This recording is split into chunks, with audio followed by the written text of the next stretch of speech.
Hi friends, மாயா சின்னு சீரியலேருந்து சூப்பரான promo வந்திருக்கு. நம்ம அதை பற்றி தான் இந்த வீடியோக்குள்ளே நம்ம பார்க்க போகிறோம். வாங்க நம்ம வீடியோக்குள்ளே போகலாம். ரகுராமுக்கு இவ்வளோ பெரிய சொத்து கிடச்சிருக்கு அப்படிங்கிறத பசுபதி புவனேஸ்வரிகிட்ட சொல்லிட்டு இருக்கிறாங்க. அது மட்டும் இல்லாமல் நல்ல விலைக்கு வேற விற்க போகிறான். இதனால ஏகப்பட்ட பணம் கிடைக்கும்.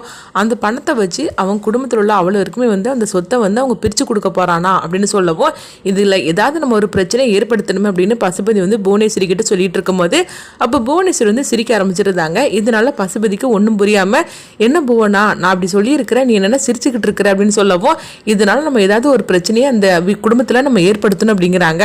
அப்போ புவனேஸ்வரி சொல்கிறாங்க, இந்த சொத்து பிரச்சனையில் நம்ம ஒன்றுமே பண்ண வேண்டாம், அதுவாகவே தன்னாலேயே பிரச்சனை உருவாகும் அப்படிங்கிறாங்க. நீ என்ன புவனா சொல்கிற, எனக்கு ஒன்றும் புரியல அப்படின்னு பசுபதி சொல்லிட்டு இருக்கும்போது, ஆமாம், அதாவது சாதாரண குடும்பத்தில் சொத்து பிரிக்கிறதா இருந்தால் எந்த பிரச்சனையும் வராது. ஆனால் ரகுராம் வரைக்கும் குடும்பத்தில் உள்ளவங்கள்ட அதாவது ரொம்பவே கூட்டு குடும்பமாக இவங்க இருந்துட்டு இருக்கிறாங்க. அப்படி இருக்கும்போது ரகுராம் சொத்தை பிரித்து கொடுக்கும்போது கண்டிப்பாக அவங்களுக்குள்ளேயே ஒரு பிரிவினை ஏற்படும்.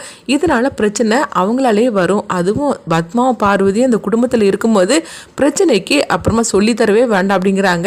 நீ என்ன சொல்ல வர அப்படின்னு கேட்கும்போது, ஆமாம், ரகுராம் இந்த சொத்தெல்லாம் பிரித்து கொடுக்கறனால அவன் அதாவது இந்த குடும்பத்தில் உள்ளவங்களாம் சந்தோஷப்படுவாங்கன்னு சொல்லி நினச்சிட்டு இருக்கிறான்.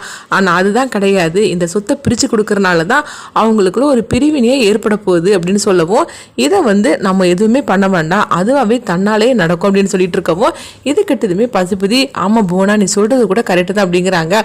அடுத்ததாக பார்த்தோம்னா ரகுராம் வராங்க. அப்போ ரகுராம் கிட்ட ஒருத்தர் கேட்டுட்டு இருக்கிறாங்க, நீங்கள் உங்கள் பூர்வீக சொத்தை விற்கிறதா நான் கேள்விப்பட்டேன். அது மட்டும் இல்லாமல் நான் அந்த சொத்துக்கு நீங்கள் வச்சிருக்கிற விலையோட 2 மடங்கு நான் தரேன், எனக்கே இந்த சொத்தை விற்று கொடுத்துருங்க அப்படிங்கப்போ, அப்போ ரகுராம் அதில் நீங்கள் என்ன பண்ண போறீங்கன்னு சொல்லி கேட்டுட்டு இருக்கும்போது, இந்த மாதிரி நான் தொழிற்சாலை வைக்க போகிறேன் அப்படிங்கிறாங்க.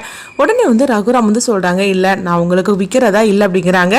என்னங்க இப்படி பேசிகிட்டு இருக்கிறீங்க, அந்த சொத்துக்கு நான் 2 மடங்கு ரூபா தரேன்னு சொல்லிட்டு இருக்கிறேன், உங்களுக்கு நல்ல ரேட்டு தானே வருது, எனக்கு அது விற்றுருங்க அப்படிங்கும்போது, இல்லைங்க இந்த மாதிரிக்கு ஒரு தொழிற்சாலை இந்த ஊருக்குள்ளே வந்தாக்கி அப்புறமா தேவையில்லாமல் பிரச்சனை தான் வரும். அது மட்டும் இல்லாமல் இந்த மாதிரிக்கு ஒரு தொழிற்சாலை அங்கே வந்தாக்கி இதனால ஏகப்பட்ட அழிவுகள் தான் வரும். அதனால் நான் இதை வைக்கிறதுக்கு நான் கண்டிப்பாக நான் தரமாட்டேன், தயவுசெய்து நீங்கள் கிளம்புங்க அப்படிங்கவும் உடனே அவங்களும் வராங்க. அடுத்ததாக பார்த்தோம்னா அவங்க புவனேஸ்வரி கிட்ட இந்த விஷயத்தை பற்றி சொல்லவும், புவனேஸ்வரி சொல்கிறாங்க, இதுக்கு நான் ஒரு யோசனை சொல்கிறேன் அப்படிங்கும்போது, என்னங்க அப்படின்னு சொல்லி கேட்டுட்டு இருக்கவும், ஏன்னா அது எங்களுக்கு நல்ல இடமா இருக்குது, அது மட்டும் இல்லாமல் 2 மடங்கு ரூபா தரன்னு கூட சொல்லிட்டோம், ஆனாலும் தரமாட்டேன்னு சொல்லிட்டார் அப்படிங்கவும், உடனே புவனேஸ்வரி சொல்லிட்டு இருக்கிறாங்க, ரகுராம் பணத்துக்குலாம் அவன் ஆசைப்பட மாட்டான், அது மாதிரி மட்டும் இல்லாமல் தன்னுடைய குடும்பமும் ஊரும் நல்லா இருக்கும்னு சொல்லி நினைக்கப்பட்டவன் தான் ரகுராம். அதனால நீங்க 2 மடங்கு பணம் இல்லை 3 மடங்கு தரன்னு சொன்னாலும் கூட கண்டிப்பா ரகுராம் இந்த தொழிற்சாலை வைக்கிறதுக்கு கண்டிப்பா சம்மதிக்க மாட்டான் அப்படிங்கவும், ஆனா இதுக்கு ஒரு குறுக்கு வழி இருக்குது அப்படிங்கிறாங்க. என்ன சொல்லிட்டு இருக்கிறீங்க அப்படின்னு சொல்லி கேட்கும்போது, ஆமா இதுக்கெல்லாம் பார்வதி தான் சரியான ஆள், பார்வதி கிட்ட இந்த மாதிரிக்கு நீங்கள் சொல்லுங்க, கண்டிப்பாக அவள் உங்களுக்கு கையெழுத்து வாங்கி தருவா அப்படிங்கவும், இது கிட்டதுமே அவரும் அதுக்கு ஒத்துப்பாங்களா அப்படின்னு சொல்லி கேட்டுட்டு இருக்கும்போது, அவளுக்கு பணத்தாசை நிறையவே இருக்குது, அதனால நீங்கள் கொடுக்க வேண்டியது கொடுத்தீங்கன்னா கண்டிப்பாக கையெழுத்து உங்களுக்காக வாங்கி தருவா, அந்த இடமும் உங்களுக்கு கிடைக்கும் அப்படின்னு சொல்லவும், உடனே பார்த்தோம்னா அவரும் சரின்னு சொல்லிட்டு பார்வதி சந்திக்கிறாங்க. பார்வதி சந்திச்சு இந்த விஷயத்தை பற்றி சொல்லவும், ஃபஸ்ட்டு அவங்க மாட்டேன்னு சொல்கிறாங்க. அப்போ உங்களுக்கு தேவையுள்ள பணத்தை நான் தாரேன் அப்படின்னு சொல்லவும், பணத்துக்கு ஆசைப்பட்டு பார்வதியை நான் டாக்குமெண்ட்ல கையெழுத்து வாங்கித்தாரன்னு சொல்லியிருந்தாங்க. அடுத்தது அங்கே பார்த்தோம்னா பார்வதியோட நடவடிக்கையே சரியில்லாமல் இருக்குது. இது மாயாவுக்கு சந்தேகத்தை ஏற்படுத்துது. என்னது பார்வதி நடவடிக்கையே சரியில்லை, அவங்க என்னமோ திருன்னு முழிச்சிட்டு இருக்கிறாங்க, போகிற பக்கே சரியில்லையே அப்படின்னு சொல்லிட்டு இருக்கும்போதே, அடுத்ததாக பார்த்தோம்னா ரகுராம் கிட்ட கையெழுத்து வாங்குறதுக்காக சிவராமன் வரவும், அப்போ சிவராமன் அப்படியே அவங்க வேற வேலையாட்டு அவங்க போக சொல்லிடவும், இந்த டாக்குமெண்ட்ல நான் கையெழுத்து வாங்கி வைக்கிறேன், நீங்கள் போய் அந்த வேலையை செஞ்சு முடிச்சுட்டு வாங்க அப்படின்னு சொல்லும் போது உடனே சிவராமன் கொடுத்துட்டு போகிறாங்க.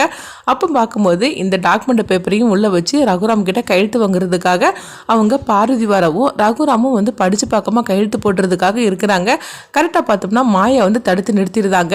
உடனே என்னாச்சு அப்படின்னு சொல்லி கேட்டுட்டு இருக்கும்போது, உடனே பெரியப்பா அந்த டாக்குமெண்ட்டை தாங்க அப்படின்னு சொல்லவும், என்ன மாயா என்னாச்சு அப்படிங்கிறாங்க. இல்லை தாங்க அப்படின்னு சொல்லி கேட்டுட்டு இருக்கும்போது, இப்படி சொன்னதுமே உடனே அவங்க பார்வதி அதிர்ச்சி அடைகிறாங்க. ஐயோ இவ கரெக்டான இடத்துக்கு வந்துட்டாலே இப்போ என்ன பண்ணுறதுக்கோ தெரியலன்னு சொல்லிட்டு இருக்கும்போது, அப்போது உடனே மாயா அந்த டாக்குமெண்ட் பேப்பர்லாம் பார்க்குறாங்க. அந்த நேரத்தில் ரகுராமுக்கு ஃபோன் வரவும், அப்போ பார்வதி வச்சு அந்த பேப்பரை அவங்க பார்த்துருந்தாங்க. பார்த்ததுமே எடுத்துருந்தாங்க.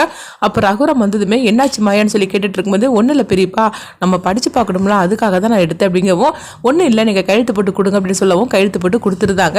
அடுத்ததாக பார்த்தோம்னா மாயா பார்வதி தனியாக அழைச்சிட்டு போய் வெளுத்து வாங்கிட்டு இருக்கிறாங்க. உங்களுக்கு எவ்வளோ தைரியம் இருந்தால் இந்த மாதிரி பெரியப்பாவை நீங்கள் ஏமாத்திருப்பீங்க, இதை மட்டும் அவர் பார்த்துருந்தாருன்னா என்ன நடந்திருக்கும், அது மட்டும் இல்லாமல் அவர் உங்கள் மேலெல்லாம் இருக்கிற நம்பிக்கை குடிக்கையில் தானே படித்து பார்க்காம கையெழுத்து போட்டுட்டு இருக்கிறாரு. ஆனால் அதை தனக்கு சாதகமாக்கி நீங்கள் இப்படி வந்து ஒரு பெரிய வேலையை பண்ண பார்த்தீங்களே, இது எவ்வளோ பெரிய தப்பு அப்படின்னு சொல்லிவிட்டு வந்து மாயா வந்து வெளுத்து வாங்கிட்டு இருக்கிறாங்க. உங்களுக்கு பணம் தானே தேவை, அது நீங்கள் பெரியப்பா கிட்ட கேட்டாலே அவரே தருவார். ஆனால் அதுக்காக இப்படி குறுக்கு வழியில் போய் இப்படி பண்ணுறீங்களே, இது வந்து இந்த குடும்பத்துக்கு தெரிஞ்சால் என்ன ஆகும்னு தெரியுமா அப்படின்னு சொல்லிட்டு இருக்கும்போது அப்போ ஜானகி இதை கேட்டுட்டு ஓடோடி வராங்க. என்ன மாயா என்னாச்சு அப்படின்னு சொல்லி கேட்டுட்டு இருக்கவும் இப்போ மாயா வந்து இந்த விஷயத்தை பற்றி சொல்லவும் இதை கிட்டதுமே ஜானகி அதிர்ச்சி அடைகிறாங்க. என்ன பார்வதி நீ பண்ண துணிஞ்சிருக்கிற, எதுக்காக இப்படிலாம் நீ பண்ணணும் அப்படின்னு சொல்லும்போது உடனே பார்வதி சொல்றாங்க, ஆமாக்கா காலத்துக்கு உங்கள்கிட்ட அடிமையா இருக்கணும்னு தான் எங்களுக்கு எழுதி வச்சிருக்குது. என் புருஷனும் சரியில்லை, அதனால தான் நான் இந்த மாதிரிக்கு வேலையில இறங்கினேன். இதுல நான் செஞ்சதுல என்ன தப்பு இருக்குது, நியாயமா நான் உங்ககிட்ட தானே சொன்னேன். ஆனா அந்த இடத்துல 1க்கு 2 மடங்கு பணம் தரேன்னு சொல்லியிருக்கிறாங்க, அதனால அது வித்து நம்மளுக்கு வந்து எடுத்துக்கலாம்னு சொன்னேன். இதை பத்தி மாமா கிட்ட பேச சொன்னா மாமா என்னென்னமோ சொல்லி சமாளிச்சுட்டாரு. நல்லவங்களா இருக்க வேண்டியதான், அதுக்காக ரொம்ப நல்லவங்களா இருக்கணும்னு அவசியம் கிடையாது, அதனால நான் செஞ்சதுல எந்த தப்புமே கிடையாது அப்படின்னு சொல்லவும், என்ன பார்வதி இவ்வளோ பெரிய தப்பு பண்ணிக்கிட்டு கொஞ்சம் கூட குற்ற உணர்ச்சி இல்லாமல் இந்த மாதிரி பேசிட்டு இருக்கிற அப்படிங்கவும், ஆமாக்கா நான் எது பண்ணினாலும் தப்புன்னு சொல்லிட்டு வந்துருங்க, அது இந்த மாயா இருக்கிறால, இவ இருக்க வரைக்கும் எதுவுமே நல்லது நடக்காது அப்படின்னு சொல்லிட்டு இருக்கிறாங்க. இப்படி சொன்னதுமே ஜானகி வந்து பலார்னு பார்வதிக்கு ஒரு அறையை விடுறாங்க. அடுத்துதான் வந்து இந்த கதை என்ன மாதிரி கொண்டுட்டு போறாங்கன்னு சொல்லி வெயிட் பண்ணி பார்க்கலாம்.